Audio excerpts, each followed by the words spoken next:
Hey everybody, my name is Anis Taylor. And I'm Cody and Anis. And welcome to a new episode of the SnapRefund Podcast, coming to you live from Boulder, Colorado.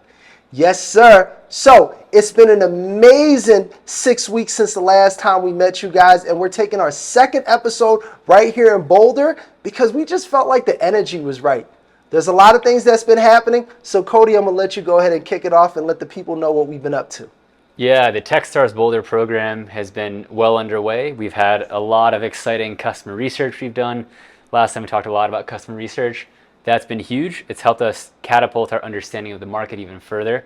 And within that, we've had a lot of engineering updates roll out, some really cool core functionality we can talk about. We've actually launched the SnapRefund API. So for the first time ever, all of our clients out there or prospects who want to use their programmatic approach to claim payments can do so, and not just do it, but do it well. That's right. I mean, really, things have been rolling since we signed up and joined Techstars. The momentum is picking up, and every day, every week, something big is happening. Today, something really major happened for us, and I'm going to let you, since you're the CEO and you closed it, tell the people what happened. We signed another insurance client today. It was huge. Oh man, it was really exciting too because this deal came across the finish line faster than any other deal we've had to date. So this was an inbound lead, which we've seen about 300% month over month inbound lead growth since we started the program, which is huge. And this entity came in and they knew from day one they needed a solution. They were actually using a different solution that wasn't fulfilling their needs. So we got a lot of really good feedback around why that was the case, how we could fill those gaps where the others had fallen short. But most importantly, they had such a pressing demand for what we were doing that it gave us a really crucial step towards validating our product market fit. And we plan to use them as a design partner. They've already given us so many good ideas that we'll continue to scale out features that serve the needs of them and clients like them. What have you noticed in these last 6 weeks that have been different for us prior to the 6 weeks? The 6 weeks before these last 6 weeks, what are some of the biggest difference that you would say? Mm-hmm. Yeah, so interestingly enough, we really cut down on outbound sales entirely. We don't really do outbound sales outreach right now. I mean, that's going to change, but we've focused more on a research approach. And in doing that, it's helped us qualify our leads more and see whether or not the things that we think are problems worth solving. And also just the amount of buzz and hype and interest has just gone like way through the roof. I think that also comes from the results, right? So being a part of this industry, one thing that I've really noticed is that word of mouth goes a long way. And when you do the work and you're actually out there as a boot on the ground, people take notice of that. And people really respect people that's willing to put in the work to do the hard stuff. If it was easy, everybody would be doing it. But not everybody is doing it because it's hard. And the one thing about us and our team is that we have not stopped. You guys have been following us since episode 1. But before episode 1, we had already been ideating for a couple of years. So being able to start seeing the fruits of that labor come into effect is really big. And it makes me feel great. And it also gives us validation to know that we're actually going down the right path. So for you, Cody, within this entire program and just where we're at now, which is actually halfway done until demo day, what do you think has been the biggest level of internal growth for our organization? Oh man, really taking an active approach towards learning as a core principle. And I think there's a certain level of strategic thinking that's been unlocked we've always been strategic, but having some of the mentorship that we've gained through this program and from our past networks to help us really dial in on where the strategic thinking can have the biggest impact has been something I've noticed. What do you think? I think the confidence, really. The confidence for me is something that I feel has been the biggest level of internal growth. As you were talking about earlier, we have not been doing that many outbound sales calls, and just the fact that we've been getting the level of inbound leads has given me the confidence to know that we are on the right path, that we are doing something right. And it makes me want to go harder. I mean, it's like after 6 o'clock and we're still here in the office. We finished all our work, but we were like, okay, well, we still got to do this podcast because this is still part of the growth. And being able to share with you guys what we've been doing and letting you guys see a little bit inside of our world, which will hopefully in turn help you with yours. That to me means everything. And being able to actually have the confidence now and say that we're going on the right track, that's what I feel has been the biggest internal growth that I felt, in addition to all the other business development things that have been happening. Yeah, and that's interesting too, because I think, at least I was able in part to gain some of that confidence in the path, the lane that we're going down being the most ideal, because we didn't shy away from doing the hard work of trying to disprove that. And that was something that I really appreciated in the book, Sell More Faster, that we read. Yeah. In the book, they talk about how when this sales rep joined this startup, one of the first things he did was try the first few months to verify, really to prove that they weren't going after the right customer segment. And in some cases, you find out, okay, it's not right. In some cases, you find it is right. But doing that really goes a long way for the confidence, I think. Yeah, definitely. I also think having a support system like Techstars and especially the Boulder Accelerator, having that support system in place just to be able to lift us up, that really helps. They're putting the right people in our corner. Our mentors have been fantastic. The different people that have been leading the workshops to teach us have been fantastic. So I think through osmosis, all these different great things that Techstars and the different members of the cohort and the mentors bring to the table, you start to feel it and you start to get energized and you start to actually make plays happen and make things happen. And when it does and you see the end result, you're like, wow, I really did that. That right there continues to build your confidence and make you think that you can do whatever you want to do and you put your mind to. So yeah, I'm really into what's been happening with us. Yeah. What's your favorite part as far as your day-to-day operations? What's your favorite role lately that you've been filling on the team? Oof. So being startup founders, there's a lot of roles that you got to play. The roles that I have to play today: customer success, as well as customer experience, operation, marketing, product. I'm also the interim CFO. I mean, the list goes on and on. But for me, I think the funnest part of it all has really been working on product. I love product. I love customer success. I love onboarding the customer and making sure that the client has everything that they possibly need and doing it with grace. I mean, that's really my staple. Is I love to bring really passionate and just real gratefulness and etiquette into my day-to-day routine. But working on the product and building SnapRefund from an idea state to an actual tangible state where you can use the platform and see how effective the platform is, that's really been my favorite. How about yourself? Yeah, I'm trying to think of what I like most, but there's so much I like about the individual things. It's hard to really rank them, but it's going to be product for me right now too, because we just had an awesome product road mapping session in the lab with one of our mentors today and yesterday, actually. And actually the last 3 days, because we also had another, well, that wasn't really product roadmap, but we were meeting with our mentor. Yeah, sure. Definitely. But as far as actually planning out for the next few Indeed. Quarters, what the feature set might look like, that was really fun. I always really enjoy that. Now that we have such a badass engineering team, it's really fun to be able to throw ideas out and know that we have the technical acumen to execute on them, and execute on them well and quickly. Our agility has really improved, and as the interim CTO, that really gives me a lot of creativity and a lot of fun in building that out.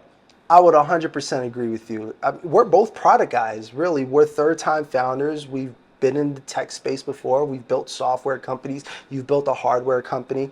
and being able to actually go through it and build it, that's the fun. It's the journey, right? It's not about when you get to the end. It's actually going through the entire journey and feeling that journey and experiencing that journey, the highs and the lows. But when you're doing something that you love and something that you're passionate about, it doesn't feel like work. That's how I feel when I work on a product. When I work on the SnapRefund product, the day-to-day experience, it just really increases my efficiency at work because I'm really enjoying it.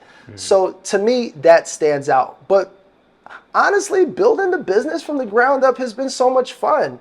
I really don't like the down days, but I'm willing to take it because I know when we do have our ups and we're high, everything is all good. And you can really see the clearness and the rainforest and the mountains all in right there in your vision. You can actually touch the sun because it's right there. And when you clear that all out and just build from the bottom and start to see that, I really love that process. It's enjoyable for me.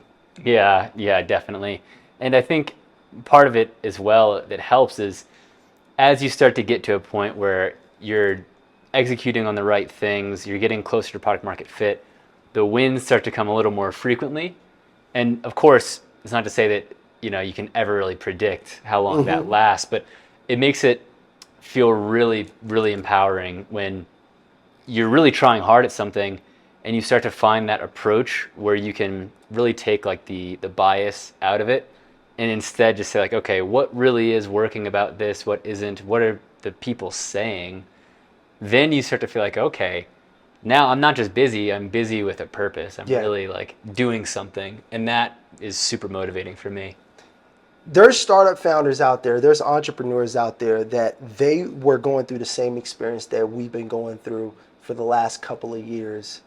Knowing what you know today and just being able to get the wins that you've gotten. For the entrepreneurs and the startup founders that are still trying to figure out their way and get to product market fit, what is some of the advice that you can give them to really help them get there faster? Yeah, executing on as unbiased research as you can is huge, but there's a skill set behind that that not everyone has. I mean, I certainly have had to improve. I think you've improved. That's just part of it, is learning how to be a better researcher. Yeah. And that goes along with learning how to be a better CEO or a better COO. Like, they're all skills that add up to the totality of you. And it's okay, because even if you don't have a great research skill set today or know, like, what should I ask? How do I weight the responses I'm getting appropriately so I know what's actually actionable? What am I hearing? How do I interpret it?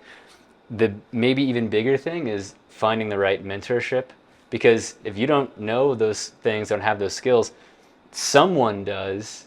And that's why if you ever talk to me on LinkedIn, I'm going to hit you back and I will try my best to help you. I think Anis will do the same, because that's really what it takes. Yeah. For me, the advice that I would give, I'm going to lean on the research. When you're building your company and you really are trying to get the product market fit, the best way to get there is research, research, research.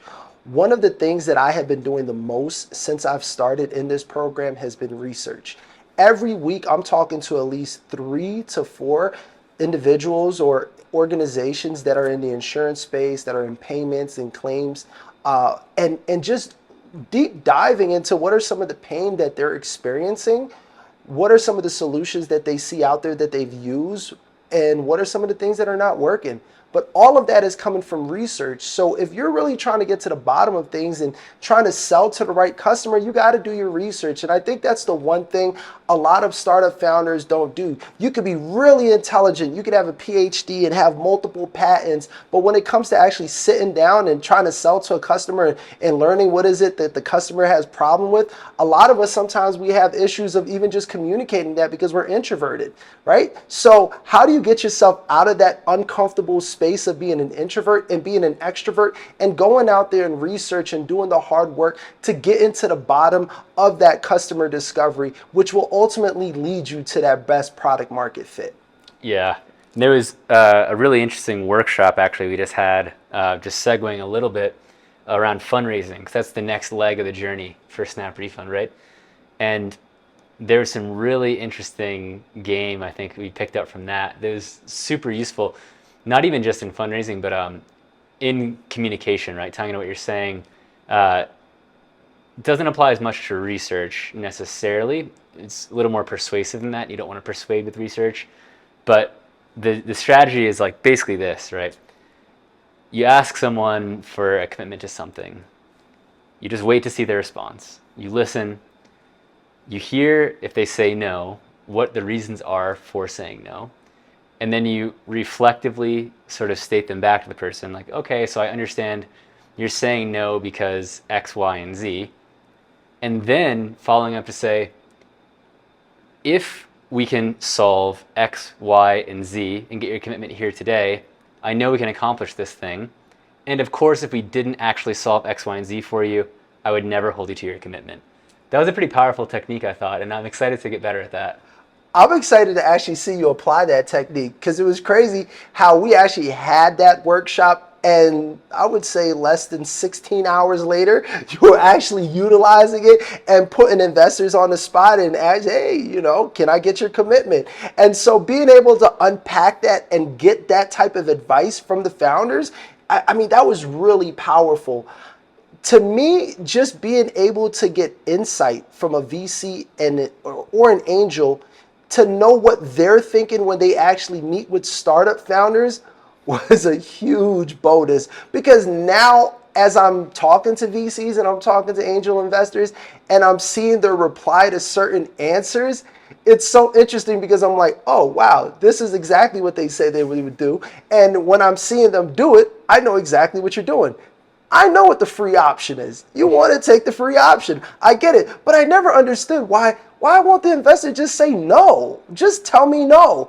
As opposed to, oh, well, I got to talk to my wife and I'll get back to you, or we got to actually just see what's happening here. I get that, but isn't it just better and clearer just to say no, we're not interested, and just keep it going? But understanding now that that's a free option for VCs, it's so enlightening is really the best way that I could put it. Yeah, and people take free options, wherever they can, because it's free. It's free. And that's the beauty, I think, of understanding incentives of not yourself, but other people. That's how I think you can really start to understand where the two align. Yeah. The VC's incentives are, let me make as much money as possible off these checks I deploy, right? That's what they have to do for their LPs. That's their responsibility.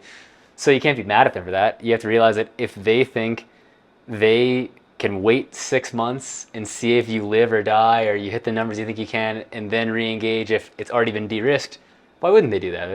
That's their incentive, is to get the best returns, so they're going to do what they can for that.